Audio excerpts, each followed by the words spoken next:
শুনকচোন, মোৰ নাম হেমপ্ৰভা বৰুৱা। মই মানে আপোনাক কথাবোৰতো পিছতো পাতি ল'ব পাৰিম, আগতে সোমাই আহকচোন।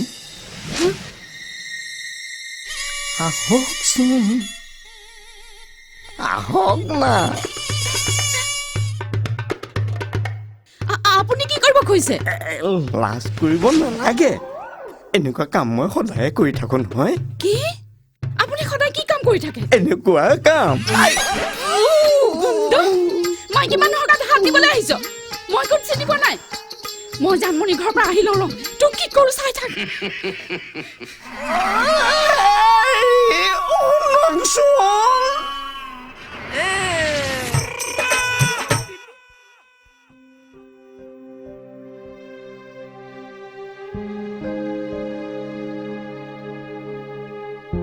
শ্যামদা, কি দুৰ্ভাগ্য চাওকচোন। আপুনিতো জানেই জানমণি মোৰ আটাইতকৈ ভাল বান্ধৱী আছিল। দুৰ্ভাগ্য অকল জানমণিৰে নহয় অদিতি, দুৰ্ভাগ্য মোৰো। মইতো ভাবিছিলো অজয় বৰুৱাৰ লগত বিয়া হৈ তাই সুখতে থাকিব পাৰিব, কিন্তু তাই যে এতিয়া ঘূৰি আহিছে শ্যামদা। কিবা মোৰ দুখ নেকি? তাতকৈ তাই অনিল দাৰ লগত বিয়া হলে কি ক্ষতিটো হলহেঁতেন। তুমি এতিয়া জলাজুত ঘিউ ঢালিবলৈ নাহিবা। কি হল? অশান্তি পাইছে? জানমণিক বিয়া দি খুব শান্তি পাইছিল। পাইছিলো, যিকণ শান্তি মই অনিললৈ বিয়া দিয়াহেঁতেন নাপালোহেঁতেন। কিয়? সেইবিলাক বহুত কথা। অনিলে যিখিনি মোৰ পৰা পালে সেই একেখিনি মই অনিলৰ দেউতাকৰ পৰা পাইছিলোঁ। সেইকাৰণে জানমণিক মই অনিলৰ পৰা আঁতৰাই পঠিয়াবলৈ বাধ্য হৈ পৰিছিলোঁ। কিন্তু তাত জানমণি বা অনিল দাৰ কি দুখ আছিল? একো দুখ নাছিল, কিন্তু মই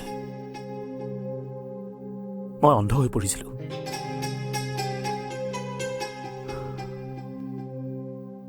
সময় সলনি হৈছে অদিতি। মই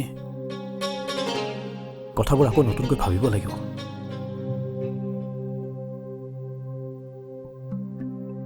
অনিলে বাৰু মোক ক্ষমা কৰিব পাৰিবনে?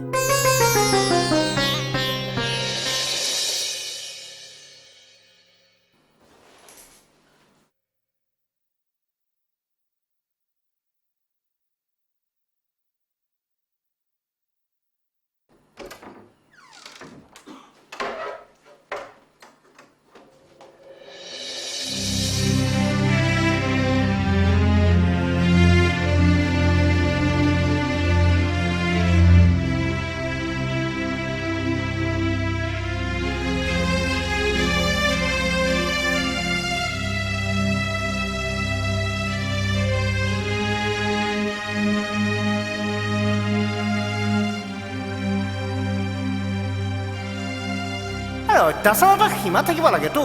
সিদিনা তুমি মৰমতে ভাতৰ লগত দি দিলা 2টা ভোট জলকীয়া, মই মৰমতে খাই দিয়া হ'লে কি হ'লহেঁতেন? দিয়া এতিয়া অলপ মৰম কৰি দিয়া। দিয়া। আৰে কি হ'ল? মাই মতা শুনা নাই?